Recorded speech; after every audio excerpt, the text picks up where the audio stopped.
क्या आपने कभी सोचा है कि हमारे ईयर्स पॉप होने पर क्या होता है और हमें ऐसा क्यों करना पड़ता है और ये कभी कभी इतना पेनफुल क्यों होता है?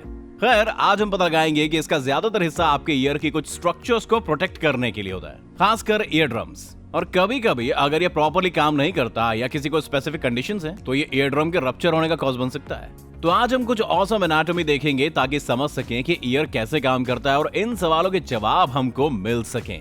हम इस सैजिटल हेड डिसेक्शन का यूज करेंगे जो आप यहाँ देख सकते हैं, कुछ रियली कूल एनाटॉमी देखने के लिए। साथ ही जेफरी के स्कल को देखेंगे, पर्टिकुलरली इस होल को जिसे एक्सटर्नल ऑडिटरी कैनल कहते हैं। ये आपके एक्सटर्नल ईयर का हिस्सा है। एक्सटर्नल ईयर का ज्यादा सुपरफिशियल पार्ट जो कार्टिलेज और स्किन से बना होता है, ऑब्वियसली जेफरी से रिमूव कर दिया गया है। लेकिन ये एक्सटर्नल ऑडिटरी कैनल वो जगह है जहाँ कोई क्यू टिप डालने की कोशिश कर सकता है। हालांकि रिकमेंड किया जाता है कि ऐसा ना किया जाए, और इसका मेन रीजन ये है कि आप ईयर वैक्स या कोई डेब्री को अंदर और पुश कर सकते हैं जिससे ब्लॉकेज और इंफेक्शन हो सकता है। अब क्यू टिप से ईयर ड्रम को रप्चर करना बिल्कुल पॉसिबल है, लेकिन आपके ईयर की एनाटॉमी में ढेर सारे सेंसरी रिसेप्टर्स होते हैं जो पेन और डिस्कम्फर्ट डिटेक्ट कर सकते हैं। तो ज्यादा लोग क्यू टिप को इतना अंदर पुश करने से पहले रुक जाते हैं कि ईयर ड्रम रप्चर ना हो। और ईयर वैक्स की बात करें तो एक्सटर्नल ऑडिटरी कैनाल को लाइन करने वाली स्किन में एक रियली कूल चीज है। इसमें मॉडिफाइड स्वेट ग्लैंड्स होती हैं जिन्हें सिरोमिनस ग्लैंड्स कहते हैं, जो कि ये येलोइश वैक्सी ल्यूब्रिकेटिंग सेक्रेशन प्रोड्यूस करती है। ये सेक्रेशन सेरुमिन बनाने में कंट्रीब्यूट करता है जो ईयर वैक्स का फैंसी पैंट्स नेम है।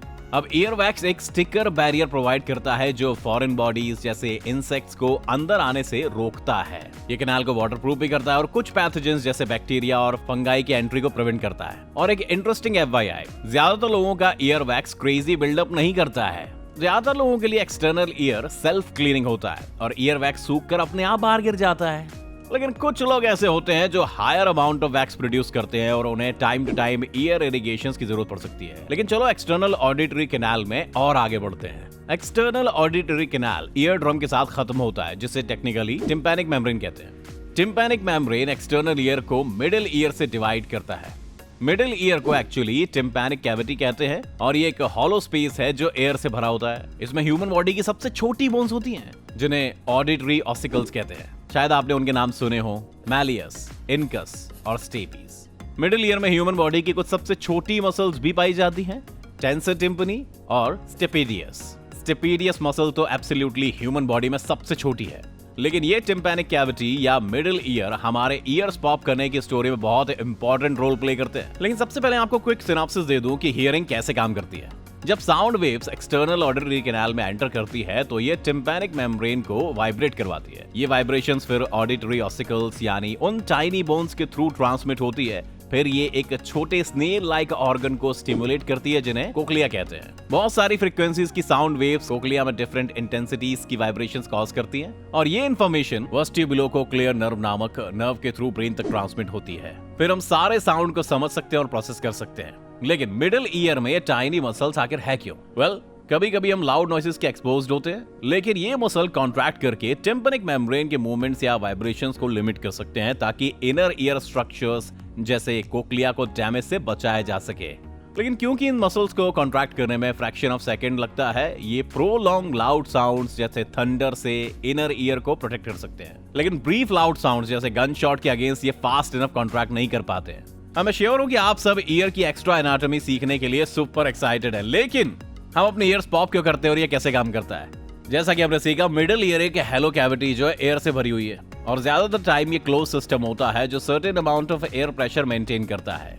ज्यादातर टाइम मिडिल ईयर का प्रेशर बॉडी के बाहर के प्रेशर जैसा ही फील होता है और बॉडी के बाहर का प्रेशर मोस्टली एटमॉस्फेरिक प्रेशर की वजह से होता है। लेकिन कभी कभी मिडिल ईयर और बाहर के प्रेशर में डिफरेंस आ सकता है और ये एक टिम्पैनिक मेम्ब्रेन पर टेंशन डाल सकता है जिससे पेन हो सकता है। और अगर प्रेशर डिफरेंस बढ़ता रहा तो ये टिम्पैनिक मेम्ब्रेन के टीयरिंग या रप्चरिंग का कॉज भी बन सकता है।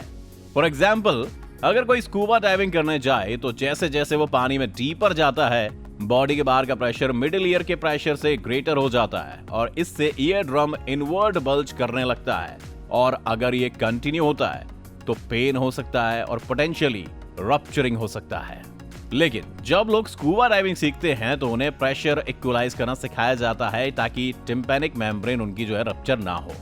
लेकिन एक और एग्जांपल हम लेते हैं। मान लो मैं कैनियन में ड्राइव करने का डिसाइड करता हूँ। मेरा घर लगभग 4700 फीट की एलिवेशन पर है और मेरे घर के नियरेस्ट स्की रिजॉर्ट की डिस्टेंस करीब 10 माइल्स की है। लेकिन एलिवेशन चेंज होता है। स्की रिजॉर्ट 11,000 फीट की एलिवेशन तक जा सकता है।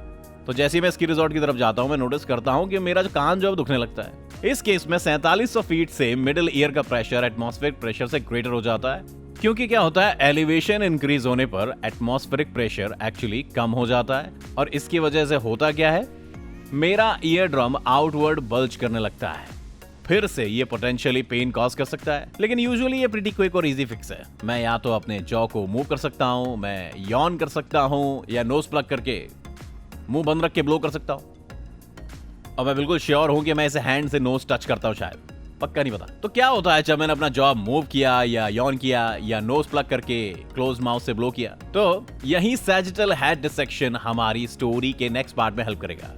और ये रियली कूल डिसेक्शन है जिसे आप देख सकते हैं। ज्यादातर लोग ब्रेन और स्पाइनल कॉर्ड देखना चाहते हैं, जो ऑब्वियसली बहुत कूल है, लेकिन हमारे पास ब्रेन के लिए और भी कई वीडियोस हैं। यहाँ हम इस एरिया पर फोकस करेंगे। ये देखिए, ये वाला एरिया, और मैं ट्रेस कर रहा हूँ यहाँ पर फेरिंग्स को। फेरिंग्स बस थ्रोट का फैंसी पेंट्स नेम है बस। और हम मोस्टली अपर फेरिंग्स पर फोकस करेंगे, जिसे नेसोफेरिंग्स कहा जाता है, क्योंकि ये नेजल कैविटी के पीछे है। और अगर आप क्लोजली देखेंगे, जहां जहां मैं प्रोब डाल रहा हूं, आपको एक ऑरिफिस दिख सकता है। ये ऑरिफिस एक ट्यूब में एंट्री है, जिसे यूस्टेशियन ट्यूब कहा जाता है या फिर फेरिंगोटिम्फेनिक ट्यूब कहा जाता है, जो मुझे पर्सनली बेहतर नाम लगता है, क्योंकि ये बताता है कि ट्यूब फेरिंग्स और टिम्फेनिक कैविटी और मिडिल ईयर से कनेक्ट करता है। और इस ट्यूब के ओपनिंग के आसपास मसल्स होती हैं, और जैसा मैंने पहले मेंशन किया, ये ओपनिंग नॉर्मली क्लोज रहती है, लेकिन अगर हम सर्टेन मसल्स कॉन्ट्रैक्ट करते हैं और ये हम ऑफन जॉ मूव करके, यॉन करके या नोज प्लग करके, माउथ क्लोज करके ब्लो करते हैं ना, तो इससे एक फोर्स लगता है और ट्यूब ओपन हो जाता है। और जो हमारे मुंह के अंदर का प्रेशर होता है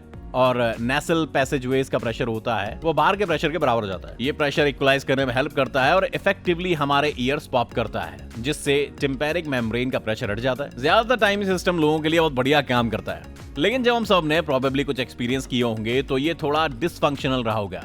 फॉर एग्जाम्पल, शायद आपने कभी एक्सपीरियंस किया हो जब ईयर्स पॉप करना ईजी नहीं था और आपको यूस्टेशियन ट्यूब डिस्फंक्शन हो गया हो।